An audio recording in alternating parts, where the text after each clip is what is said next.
안녕하세요. 드래곤 토질교사입니다. 오늘 NJS님께서 시청자님께서 이제 구독자님께서 질문을 해주신 게 두 가지가 있어요. 메일로 보내주셔가지고 제가 이 두 가지에 대해서 좀 설명을 좀 드리려고 하고 있습니다. 자, 1번은 한계 해석에 대한 사면 안정 해석할 때 나오는 거고요.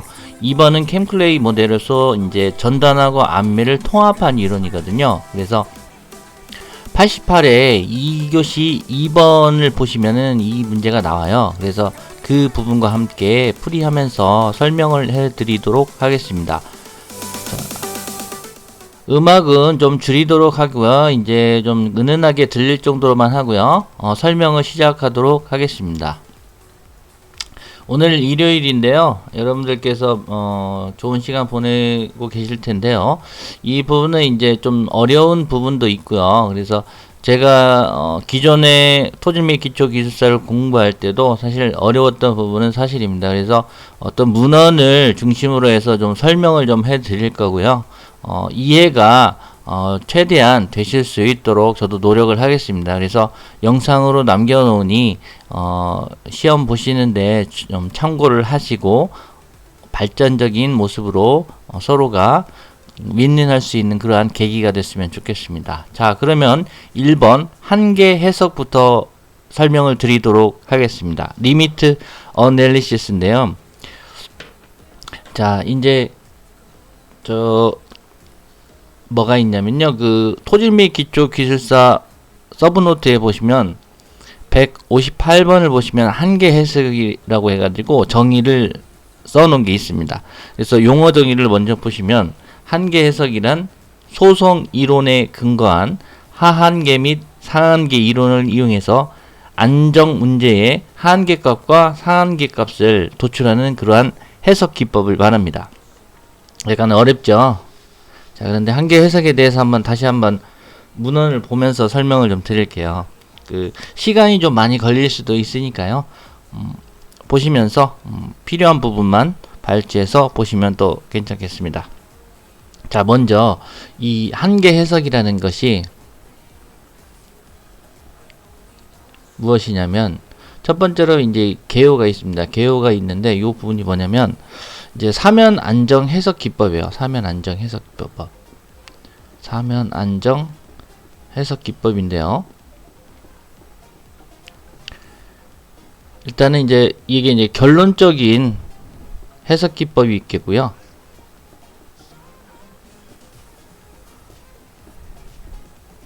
그러면 얘가 어떤 것이 있냐면 좀 색깔을 좀 다르게 해서 좀 설명을 드리면 좀 보시기에 좀 편할 것 같아요. 이게 이제 한계평형 해석이 있겠고요. 그 다음에 고등 수치 해석이 있어요. 고등 수치 해석. 그리고 이제 한계 해석이 여기에 또 해당됩니다.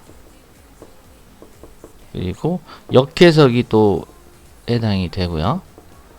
이렇게 해서 이제 결론적인 해석 기법이 있고, 자, 그렇다면 이제 두 번째 해석 기법으로는 이제 확률론적인 기법이 있습니다. 확률론적인 기법. 결론적인 것과 두 번째는 이제 확률론적인 기법이다.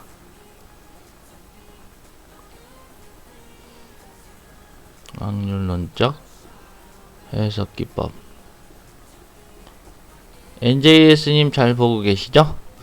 자, 그래서 이제 요게 우리가 흔히 말하는 그 LRFD 설계법이에요. 그래서 요게 하중저항 계수법, 하중저항 계수법이 있겠고요. 그래서 이제 파이 RN이 뭐보다 크거나 같냐면 시그마 RI 곱하기 QI로 나타냅니다. 그래서 요게 이제 하중 강도 증가 계수, 하중 강도 계수죠. 하중 강도 계수, 감소 계수. 요게 이제 증가 계수. 요게 이제 1보다 작고요. 증가계수 1보다 크고요. 그죠? 요게 이제 외부 하중이에요. 이게 이제 극한 강도 설계법하고 한계 상태 설계법 USD하고 LSD 에서 이제 많이 사용을 하게 됩니다. 그래서 요건 이제 공칭 강도고요.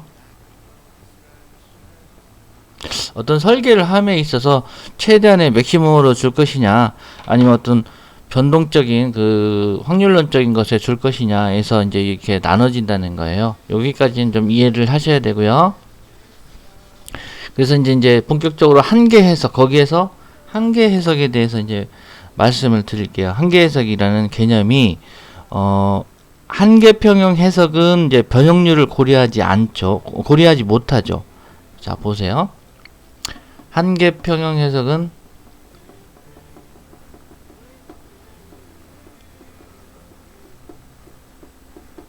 변형률 고려를 안 한다. 고려를 안 하고요. 못함으로 이제 역학적으로는 엄밀하지 못하다는 단점이 있어요. 엄밀하게, 그러니까 역학적으로 엄밀하지 못하다. 한계평형 해석법이요. 그리고 고등수치 해석법은 뭡니까? 아까 말씀드린 것처럼 이제 고등수치 해석.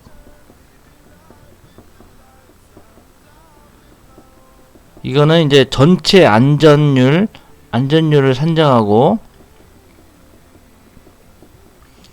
안전율 산정. 제가 이제 문헌들을 보면서 다 이제 적어 드릴게요. 그래서 이거에 필요한 사면의 파괴 기준 결정에 어려움이 있다는 거죠. 사면 파괴 결정에 단점이, 사면 파괴 결정에 어렵다. 자, 요게 이제 또 특징입니다. 그래서 한계 해석이라는 것은, 본론적으로 이제 한계 해석이라는 것은 이 한계평형 해석과 고등수치 해석법에 대한 역학적 그런 엄밀성을 모두 그런 보장하는 안정해석법이에요. 안정해석법. 안정해석기법인데, 한계평형 해석과 고등수치 해석입니다. 한계평형과 고등수치 해석법에 대해서 그런 해석의 그 역학적인 엄밀성을 모두 보장한다. 이런 역학적인 엄밀성,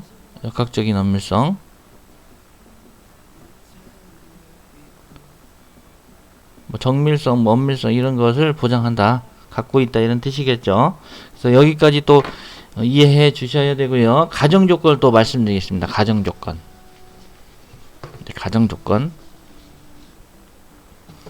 토질은 어려우니까 재밌어요. 사실은 어려워서 재밌는 거예요. 예. 아무나 다 하면 재미없죠. 자, 그래서 가정 조건이 뭐냐면, 첫 번째로 집안을 모아클론 파괴 기준에 따르는 어떠한 강성 완전 소송체로 가정하였습니다. 집안을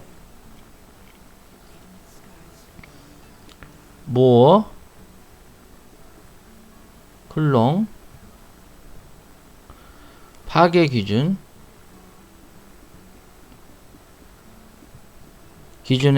따르는 뭐로 했냐면 강성 완전 소송체 가정, 이렇게 했다는 가정 조건이 있겠고요. 한계 해석이요. 자, 그리고 두 번째는 뭡니까? 이제 파괴 후에 소송 거동은 관련한 유동 법칙을 따르는 것을 가정해요. 유동 법칙 있잖아요. 가정 유동 법칙. 그래서 파괴 후에 소송 거동이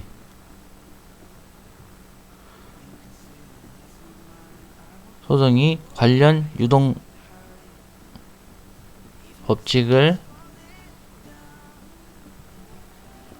따르는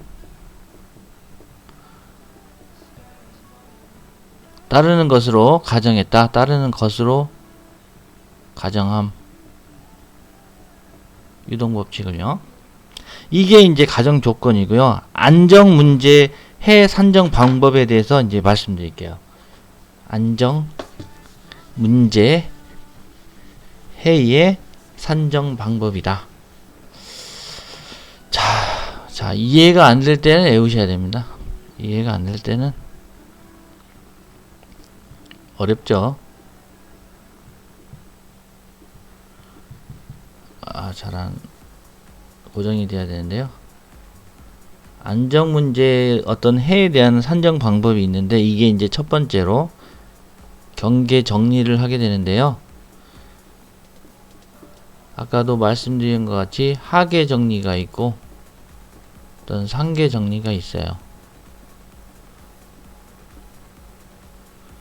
이거를 이용해서 안정 해석을 한다.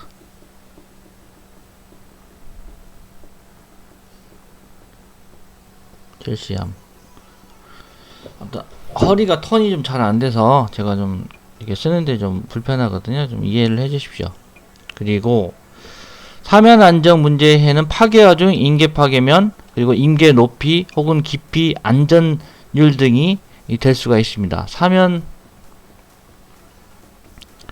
안정 문제의 풀이가 될 수 있는 있던 해가 뭐냐, 이게 이제 어떤 파란색으로 적어 드릴게요. 파괴 하중. 시청자 질문이 왔기 때문에 전 최대한 아무튼 제가 아는 한도 내에서 말씀드리겠습니다. 파괴 하중, 임계 파괴면, 임계 높이 혹은 깊이, 그리고 안전율, 이것이 될 수가 있겠다는 거죠. 자, 그래서 도대체 그럼 하계 정리와 삼계 정리가 도대체 뭐냐? 자, 하계 정리와 삼계 정리를 또 말씀을 드리겠습니다. 자, 하계 정리는 뭐냐? 하계 정리라는 것은 이제 1번 안정에서 외력이 한 일 있어요. 외력에 의한 일이 있고, 요게 이제 뭐보다 크거나 작거나 같냐면요, 내부 에너지 소산, 내부 에너지, 이거 좀 작네요. 내부 에너지 소산보다 작거나 같아야 되는 이런 안정 조건이 있습니다. 안정 조건. 그런데 정적 허용 조건이 있어요. 정적 허용 조건이. 여기다 좀 적을게요. 좀 좁아가지고요. 정적 허용 조건이 무엇이냐, 여기 좀 땡기겠습니다. 정적 허용 조건이 평형 조건과 응력 경계 조건을 만족해야 돼요.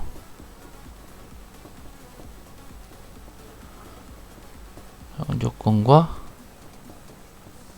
응력 경계 조건 만족해야 된다.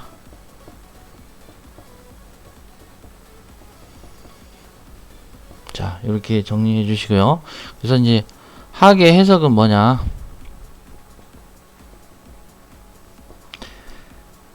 이거는 이제 하계 해석이라는 거는 해석 대상 집안에 해석 어떤 대상 집안이 있겠죠. 어떤 사면이든 이런 집안에 대한 어떤 정적 허용 응력이 있을 거예요. 이 정도는 응력이 만족한 거다라고 이제 어떤 허용 응력 그런 장을 가정을 해요. 응력장을 가정한다. 가정하고 나서 이러한 가정된 응력장에 이 정도는 가능하겠다라고 하는 그런 응력장에 가정된 응력장 가상1 원리를 적용하여 하한값을 산정한다. 그러니까 하한값을 선정하는 상계에서는 상한값을 뭐 산정하는 거겠죠, 결국은요. 그죠? 그래서 이제 안정 조건이 이제 얘가 이제 사면에 어떤 그 산사태가 발생하거나 아니 어떤 때 또 안정하느냐 아니면 최대 그 맥시멈 얼마냐 이런 거를 이제 발견하는 그러한 한계 해석이라는 거죠. 뭐 사실 알고 보면 별거 없습니다. 별거 없는데 그래도 끝까지 제가 설명을 드려볼게요. 그래서 하한값을 산정하는 것이 이제 하계 정리다는 거고요. 네 번째로 이제 상계 정리 말씀드릴게요. 상계 정리. 뭐 1시간이 걸려도 해보겠습니다. 자, 불안정이라는 건 뭐냐? 불안정이라는 건 외력에 의한 일이 있고요. 얘가 이제 뭐보다 크게 되냐면 아까 그 말씀드린 내부 에너지에 대한 소산, 내부 에너지에 대한 소산. 그죠? 어떤 외력이 이렇게 발생하게 되는데 이거보다 외력이 커버리면 그냥 산사태가 나버리겠죠. 예를 들어서요. 그래서 상계정리는 어떤 불안정 조건은 내부 에너지가 갖고 있는 버틸 수 있는 그러한 부분이 끝까지 버틸 수 있는 거요. 막 끝까지 버틸 수 있는 이게 이제 소산될 때까지의 그 어떤 에너지가 있는데 외력에 대한 일이 더 커져 버리면 뭐 이렇게 그 불안정하게 된다는 뜻이겠죠. 그죠? 크게 뭐 어려운 것 같지는 않습니다. 그래서 이제 동적 허용 조건이 있어요. 동적 허용 조건. 이게 뭐냐면 적합 조건과 속도 경계 조건이 만족해야 된다. 요거는 적합 조건과 음악 소리가 아마 좀 큰 것 같은 생각이 드는데요. 음악을 좀 이렇게 저는 완전히 줄여버리겠습니다. 그래야지 제가 안 들릴 것 같아요. 그래서 약간만 들리게끔만 해놓고요. 적합 조건과 속도 경계 조건이 만족해야 된다. 조건이 만족해야 함.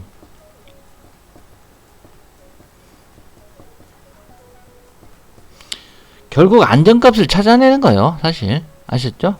한계 해석이라는 것이 이제 그런 건데 어떤 이제 그 이런 그 조건이 있겠고요. 그래서 상계 해석은 어떤 거가 이제 있냐면요. 해석 대상 집안에 어떤 사면이나 이런 해석 집안이 있는데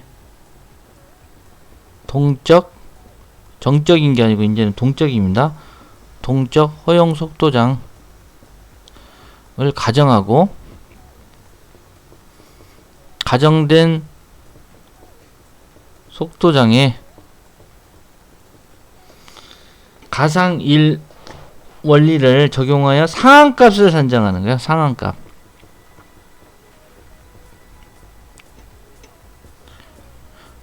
적용하여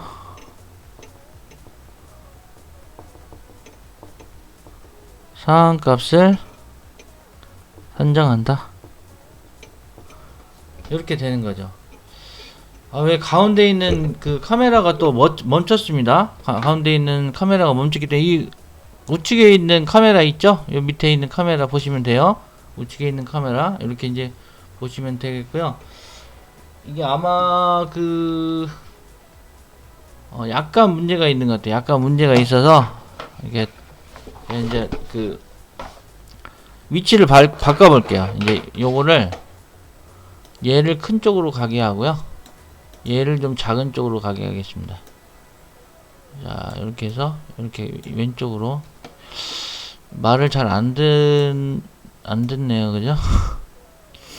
죄송합니다. 얘가 뭐 안 들으려고 안 듣는 건 아니겠지만 얘를 좀 키우겠습니다. 이렇게 키워서 이렇게 좀 이렇게 좀 하겠습니다. 그래서 가운데 잘 보이시죠? 그래서 좀 조금 불편하셔도 보시는데 불편하셔도 얘 오른쪽 밑에 있는 그 원래 메인이었는데 여기 지금 멈췄어요. 그래서 요거를 가운데 있는 걸 메인으로 할게요. 그래도 잘 보이시죠? 좀 이해해 주실 거라고 생각합니다. 제가 좀 제 방송의 특징이 이렇습니다. 방송의 특징이 이렇고요. 자, 그렇다면 자, 그렇다면 이제 뭐가 들어가게 되냐면요. 가상일 원리를 나타내는 일에 대한 에너지 방정식을 한번 이제 공부해 보시자고요. 자, 뭐 시간 있으니까 뭐 해보겠습니다. 이해 다시 되실 때까지. 또 안 되는 부분이 있다면 뭐 애우거나 하다 보면 또 나중에는 또 알게 됩니다. 그래서 저는 이제 아무튼 최선을 다해서 제가 알고 있는 것을 말씀드리겠습니다. 가상일 원리를 나타내는 이제 일이 있고요. 일이 있고, 이게 이제 에너지 방정식이다.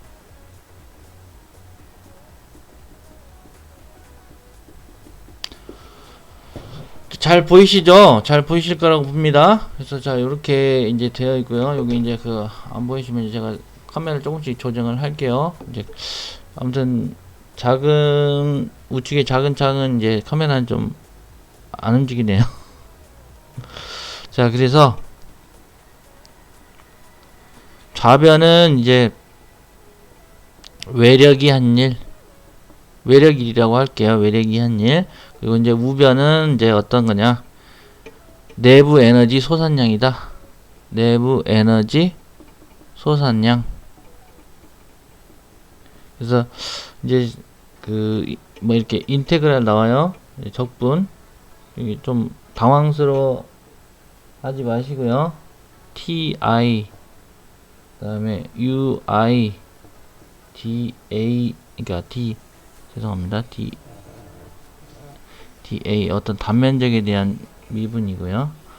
그리고 여기 이제 어떤 변형률에 대한 공식이 fi ui 그다음에 dv 이렇게 세적에 대해서 이제 하면 요게 이제 좌측은 외력에 대한 일에 대한 거라고 했죠. 일에 대한 것이고, 내부 에너지 이제 소산량은 이제 이렇게 해서 시그마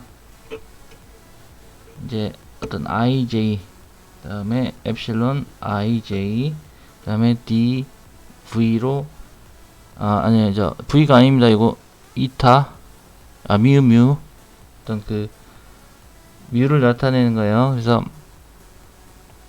여기서 이제 ti는 이제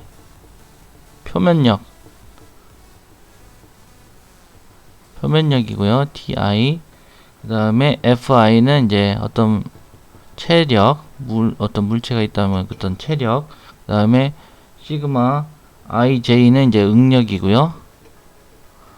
살짝 내려드릴게요. 카메라 이렇게 안 보이시면 이렇게 내리겠습니다. 그 다음에 ui는 이제 변이고요. 엡실론 ij는 이제 변형률입니다. 변형률. 그래서 이거 뭐 외우실 필요 사실 없어요. 야, 이런 것이구나. 그래서 이제 이쪽은 이제 외력이 한 일이고, 표면력이나 어떤 표면력이나 체력이 변이와 관계돼서 어떤 면이 단면적이 있다면 그거 부분과 최적에 있어서의 어떤 외력이 한 일이고, 내부 에너지에 대한 부분은 어떤 내부 응력이 있을 거고, 어떤 변형이 일어나는 것들을 어떤 포화성비에 디바이드 해서 나타낸 그러한 식이다라는 것만 주제해 주시면 아무 문제가 없을 것 같습니다. 이거 모르셔도 아무 문제 없습니다. 사실 그냥 어떤 한계 해석을 이렇게 어떤 것이냐는 거를 지금 설명하는 거에 있어서 이 정도만 알아도 나중에 좀 쓰실 때 아무 문제가 없다. 그래서 문제 158번 한계 해석을 이렇게 쓰실 때는 아무 문제가 없어요. 그래서 이제 이런 공식들이 참 어렵잖아요. 그러니까 뭐 어렵다면 어렵고 뭐 쉽다면 쉬운 건데, 이거를 알기보다는 그런 것이 있어서 용어 정의에 그게 들어가 있구나 라고만 생각하시면 이제 공부하실 때 굉장히 편하실 겁니다. 아시겠죠? 그래서 이제 두 번째로 이제 평형 조건이 있어요. 평형 조건. 평형 조건이 아까 표면력, 그 다음에 이제 물체력, 그 다음에 어떤 이제 체적, 그 다음에 응력, 이것과 이제 적합 조건이라는 게 있어요. 또 이게 잘 안 보이네요. 전체적으로 나와야 되는데 이렇게 다시 올릴게요. 이것은 이제 어떤 변이 UI와 VS 어떤 흙의 최적이겠죠. 흙의 최적. 그 다음에 어떤 변형률 IJ 어떤 포인트에 대한 그런 변형률 같아요. 그죠? 이것이 각각 독립적으로 하계 및 상계 정리에 적용된다. 정리에 적용됨으로써 역학적인 뭐죠? 아까 뭐 때문에 이걸 한다고 그랬죠? 역학적인 엄밀성.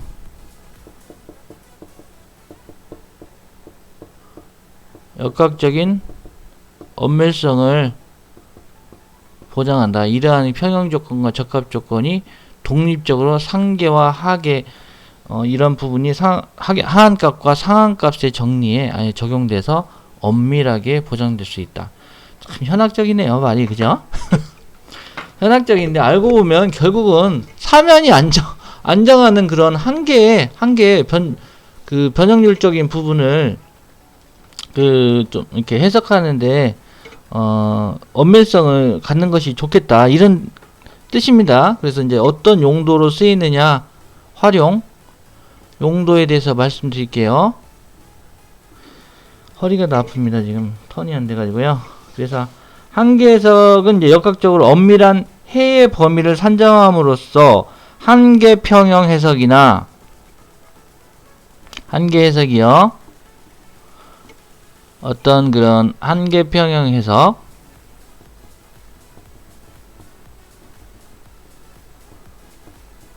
이거나 고등수치 해석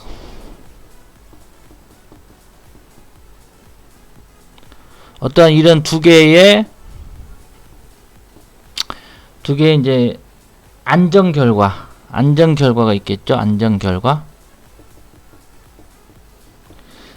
결과의 어떤 역학적 타당성, 역학적 아까 엄밀성이라고 했는데 역학적인 이제 타당성입니다. 타당성을 검토하는데 활용된다. 이게 이제 첫 번째일 거고요. 그래서 이제 한계 해석이라는 것이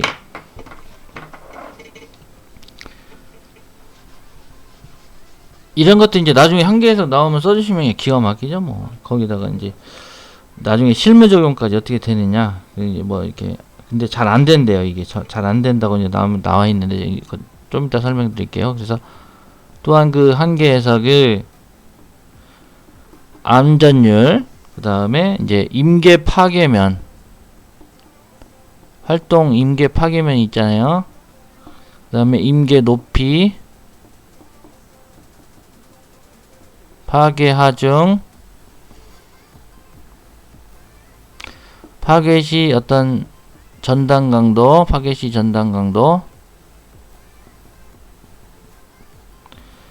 이것이 이제 어느 정도 가능한데, 이것 전단 강도 정도 가능하므로 역학적인 도구로 적용할 수 있는 장점이 있답니다.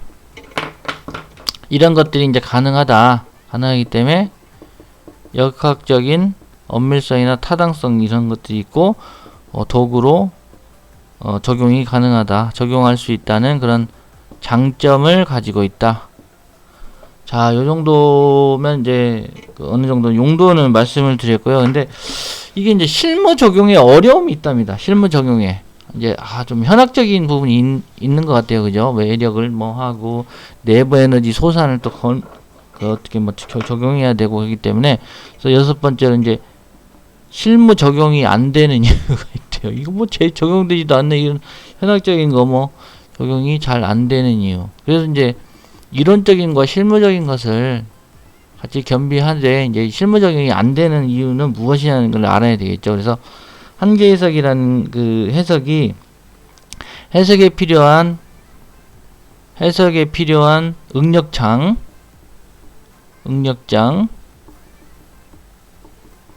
입력장과 아까 그 속도장. 가정이 어렵대요. 가정이 어렵다.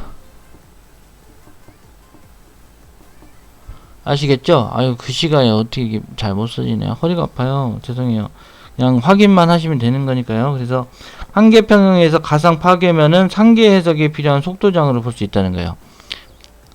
한계 평형 해석.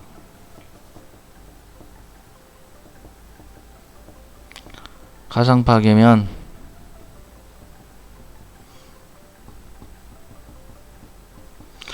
상계 해석에 필요한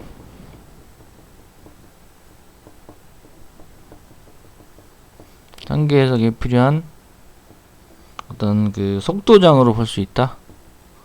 속도장으로 해석한다. 그래서 의미만 이렇게 알아두세요. 그냥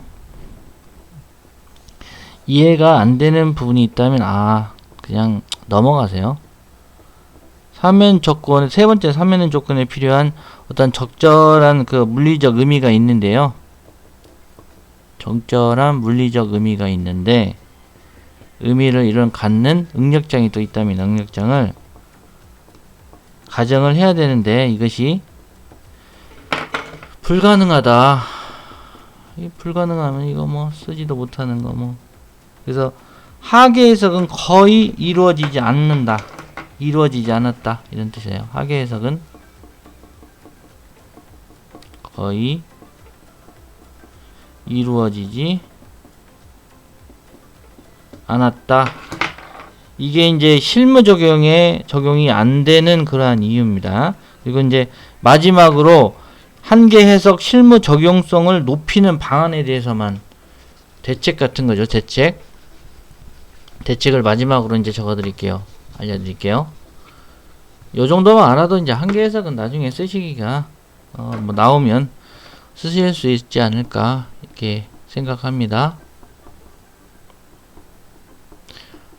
실무 적용성을 그럼 높이는 방향에는 뭐냐? 방안. 자, 1번 해의 범위, 즉 상한값과 하한값이 있다고 그랬잖아요. 상한값과 하한값 값의 어떤 차이를 최적화하는 과정이 필요하다.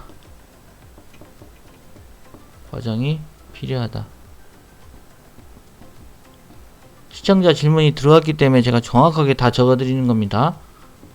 어떤 이런 상한값과 하한값의 차이를 최적화 과정이 필요하겠다. 그리고 응력장과 속도장 뭐가 어떻게 돼요? 라고 그냥 끝내버리면 뭐 이해가 안 되는 건 어떻게 해요? 그래도 이렇게 적어드리면 나중에 또 영상을 보고 또 보고 하다 보면 이해가 됩니다. 또 신기하게 가정의 어려움과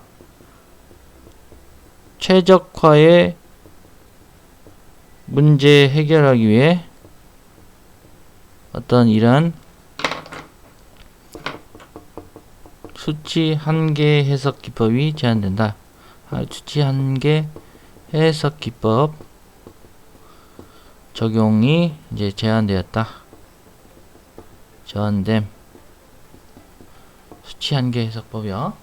그래서 이렇게 마무리 짓겠습니다. 한계 해석에 대해서는 이제 요 정도까지만 해서 제가 이제 영상을 올리도록 하고요.